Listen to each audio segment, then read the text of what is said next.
primary debate at the Ronald Reagan Presidential Foundation and Institute out in California on September 27th.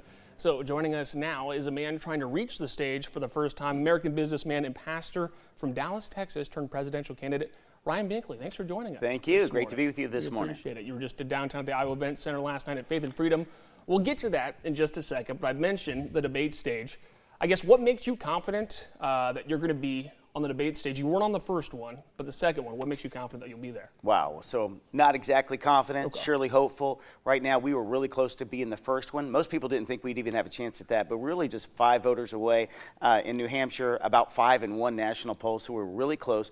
We're a grassroots candidate, not a billionaire out there spending, $30 million as a lot of the candidates have so far, and I'm not a lifelong politician. So we've been coming right here to Iowa. We've been here 65 counties here, as well as about 5 trips now in New Hampshire, sharing this message.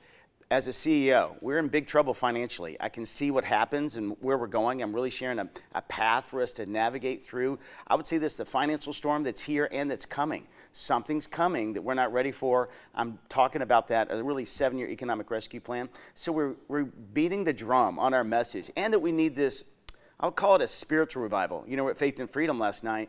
Everybody knows our party, our country is divided, it's broken. It's like the soul of it's being ripped apart. So I'm sharing this message that we need an economic and a heartfelt spiritual revival, and people are listening. So the more I share it, the more people are listening. Another candidate, Tim Scott, he sent a letter to the RNC asking them to overhaul the rules to be able to make it on a debate stage, or the criteria. Do you agree with that, or do you think some change needs to happen? Well, I would like that, really, to keep the relevancy of First in Nation more prevalent. So when they put the parameter at 3%, we've met the donor requirements for both of the debates. We have 60,000 donors, which is great, and we're starting to poll nationally now, and so we've got a good chance of getting there, hopeful to get there at the Ronald Reagan Library. But at the end of the day, when they set these parameters there, what they're saying is spend your money nationally, not in Iowa. So spend your money in everywhere else except for Iowa and New Hampshire. No, we're still doing that, but you have to make a decision as a candidate. Do I want to try and get national polling right away, or do I really want to focus on the main message? So it kind of hurts the grassroots candidate a little bit more. They're kind of picking and choosing their winners a little bit earlier, but I'm in the fight, so let's go for it. What made you want to get in the fight here too? Pastor, successful businessman, what made you want to run for office? Well, thank you. So, I'm a CEO of an investment bank. I co-founded about 20 years ago. Now we have strategic consulting, many other things, about 400 employees. I'm also a pastor. My wife and I co-founded a church about 10 years ago.